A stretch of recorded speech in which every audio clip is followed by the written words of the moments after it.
I know you all had a very special guest, El Presidente. How was the visit? So we follow Barstool pretty closely, and they have local offices. There's a local office in Chicago. There's a guy named Eddie. I believe he runs the office or is the head of the office. And we knew he was in town the day before, and so we knew we were up on the list of places that he was going to go to because we were the number one place on the One Bite app that had yet to be reviewed. So, getting nervous hearing that he's in the city, trying to hit him up. As soon as I heard it, I got to work on social media, trying to get their attention. And so the next day I get a call for an order, and they put an order in for a cheese pizza. And I hear the guy's voice. I'm like, I recognize his voice. I'm pretty sure this is the guy, Eddie, that runs the Barstool office in Chicago. And they put the order in, and then I look up the call log, and I Google search his last name, and sure enough, it was him. So I'm like, all right, yeah, Dave's coming. So, told Brett, obviously, we're preparing as much as possible, trying to make, Brett's going to make the most perfect pizza he can. And, 30 minutes later, he walks in the door, and it's like, all right, yeah, it's go time. So it was pretty incredible, Brett. You can take it from there. That's actually, before we just continue, that's a smart move because, let's state out the obvious. Like, a lot of people hate Dave. A lot of people think that Dave can, wreck your business, but a lot of people do get a lot of very, positive business after he swings by and gives a positive review. So if you're counting on the fact that he's going to show up to your business, whether he likes you or not, or whether you like him or not, it's best to be prepared. And that whole, let me see who runs the Barstool office. How did you know Eddie? Was that a guess? We follow Barstool fairly closely, and he's one of the top people. I think he runs the office. So just following them and seeing who he is. I recognize his name I recognize his voice rather. As soon as he called, I had a very good feeling it was him. And it was good timing because usually I'm not answering the phones. We have hosts, and she took a break, and I was answering the phones, and thank God. I mean, we were as prepared as we could be then. As soon as I got that call, I'm like, Brett, this is it. This is, it's go time. And, it worked out really well. I mean, you can take it from there. Yeah, I mean, the timing was phenomenal. The thing with Dave is he doesn't like a pie, and no one likes a pie that's been sitting in a hot box and is floppy. And my goal, whenever we have the day and Dave comes in, I want to make sure that I'm like pulling out the pizza and cutting it and handing it to him as soon as it comes out of the oven. I want it to be like hot and fresh out of the oven. I don't want it to sit around at all. And the timing was impeccable. So we knew it was for Dave, so I didn't make the pizza right away. I was like, you know what? I'm going to wait like 15 minutes, and I want this pizza to like be coming out of the oven when he arrives. And it ended up being so perfect. He came in, we introduced ourselves. We were like, oh shit, it's Dave Portnoy. Like, it was a big deal. We were shocked that he came in. Even though we had a feeling, it was still, surreal to see the guy walk through your door. So we introduced ourselves. We told him our story real quick. I cut up the pie, handed it to him, and it was as simple as that. And he went outside and did the review.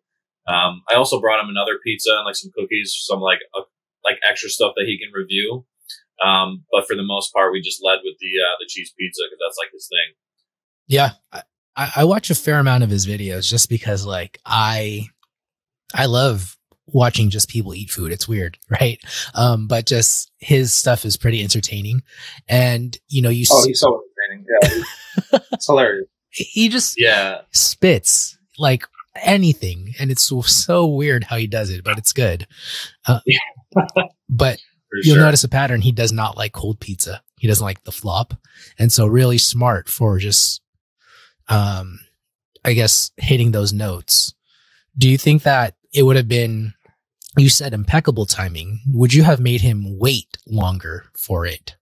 If need be, just out of curiosity. Yeah, for sure. 100%. Yeah. We don't want to give him a bad pizza. His reviews make too big of a difference on a business. I would have had him wait. Yeah, sure. We would have stalled him somehow. Yeah. Good call. Yeah. And so his cameraman after, I don't want to give out too much, but he told me basically said to expect chaos. So, and then I'm in touch with some of the other guys from Barstool Chicago, and another one of them was like, yeah, be ready to be really busy. So we're preparing right now. We're trying to beef up staff and be prepared for that. yeah, well, we'll see what happens. Interesting. But, yeah, it's good. Yeah, I don't want to say too much. Do you know the score though?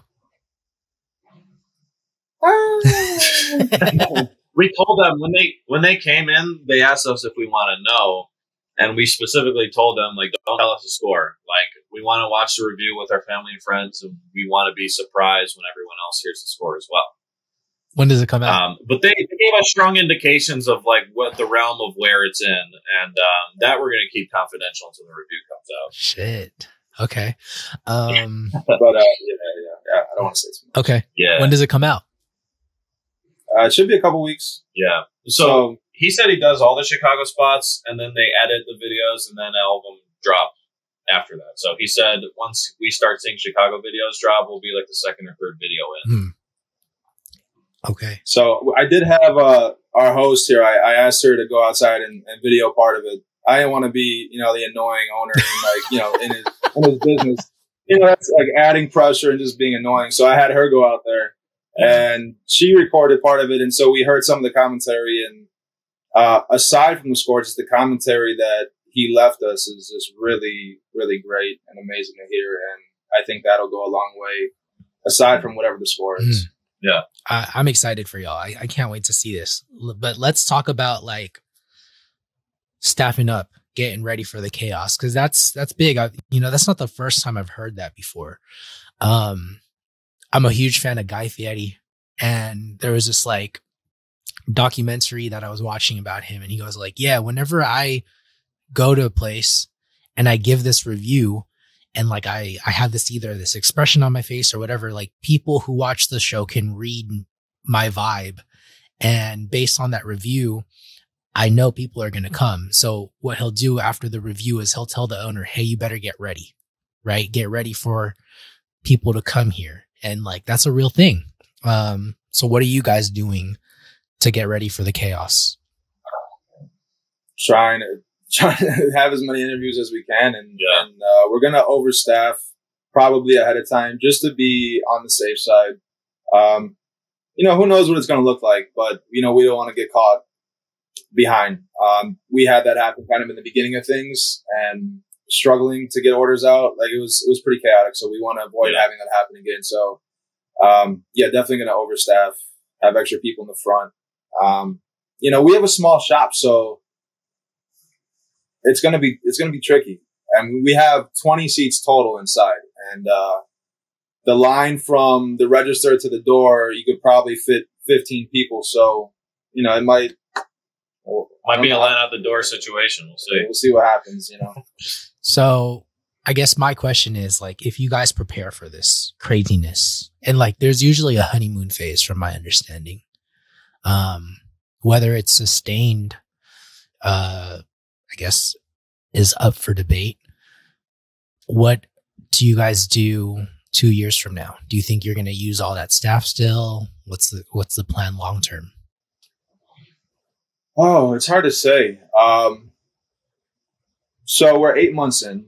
I think by the year mark, we're going to have everything figured out. We're still learning how to properly operate. So I think by month 12, 4 months from now, we should have a pretty good handle on the whole operational side of things. Talking about a second location, we're thinking keep it in Chicago and be able to transition staff where needed is probably the best thing. Because we've also talked about, we could do the suburbs, but then that makes things a little bit more complicated. If there's an issue, you have to go out there. You can't transition staff so well. So I think for the second location, if that's what we decide to do, which I'm sure it will be, somewhere in Chicago. Yeah, for sure. Okay.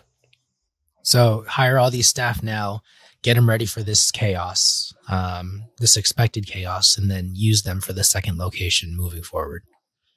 Yeah. Our volume is already increasing, so we're pretty steadily busy as it is, and we're needing to hire people alone just for that reason. So it's hard to say how many more staff members we'll need after the review drops, but I got about 4 interviews on Wednesday for just kitchen members. So sounds like we got some really good candidates, and that's all we can do is just keep looking and hope to hire some really high quality people. But so far, we have a really good team behind us. Yeah, if anybody is watching this from Chicago that knows how to cook pizza, or wants to be a host, come on in. Yeah. Send us a message because we could use more people. For real.